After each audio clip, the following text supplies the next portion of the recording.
Hola, mi amigos. Yo soy Kai St.Christopher. This is The Woodsman, and this is The Writer's Block, a book review show where I tell you if a book is good enough that I would recommend it to a friend, or so bad that I would chop it in half with an axe. Today on The Writer's Block, The 50th Law by 50 Cent and Robert Greene.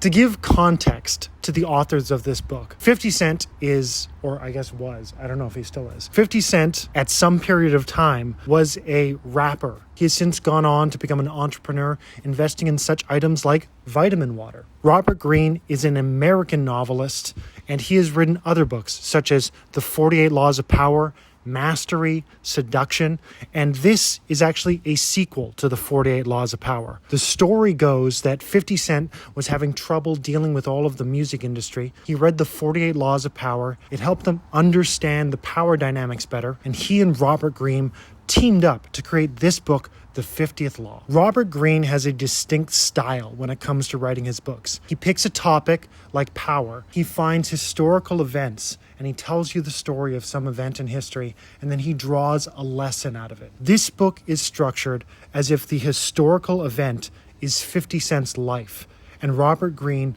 draws lessons out of how to deal with entrepreneurship. Unfortunately, Robert Greene also has a domineering style, because I assume only one of these people is actually writing the book, and one of them is kind of offering ideas and inspiring. I don't think 50 Cent is sitting down at a typewriter and going, ting!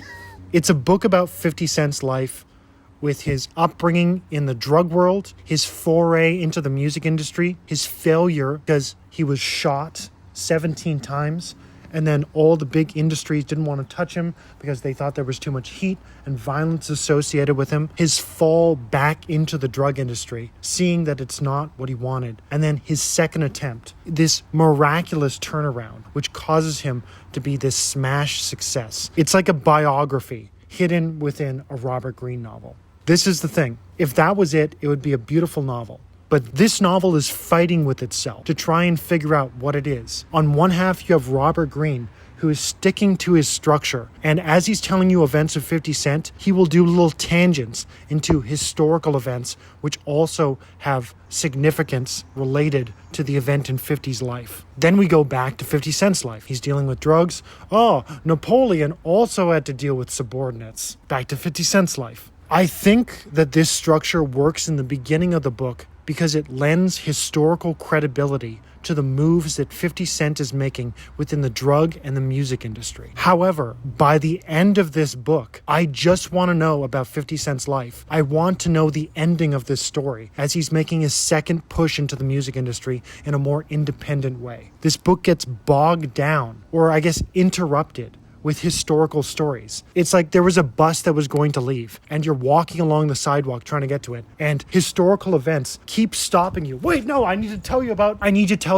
Amelia Earhart. And you're like, my bus is about to leave. It feels poorly structured. And the actual cover of the book is a great representation of what this book is. There is gold in the middle of this book, but there is so much blank space around it that is beautiful. It's stylized. You could even say that it highlights the gold. But what it leads to in this book is hurdles interrupting 50 Cent's story, which is a great one. If Robert Greene could just shut up for a sec and tell the story of 50 Cent, this would be a remarkable biography. The 50th Law, when you shed away all of the historical instances that Robert Greene throws in, is a blueprint for how to handle the artistic world in, what are we in, the 21st century?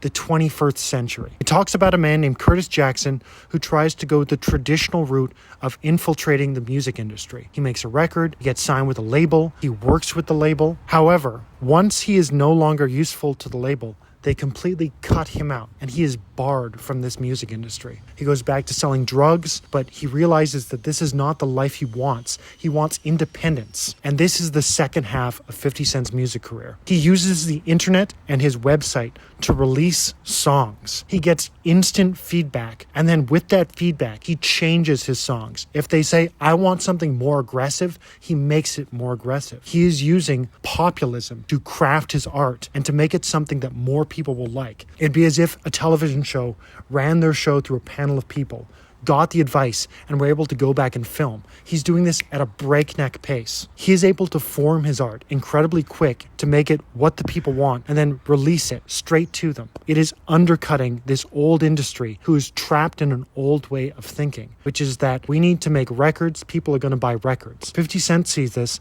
people are going to pirate records, people are going to steal them. And so instead of coveting his work away, he releases it to the public and it spreads like wildfire. This is someone seeing an old industry failing to adopt new technology and then using that new technology to springboard himself into popularity. This gets him noticed, I think, by Slim Shady, Marshall Mathers, Eminem. He gets signed there. He releases his music. It's a smash success. The idea is that you should be working independently. You should take away all structures that are helping you and consolidate them to your independent enterprise. If the company was offering to shoot him a music video, he would take his own money and shoot the music video himself.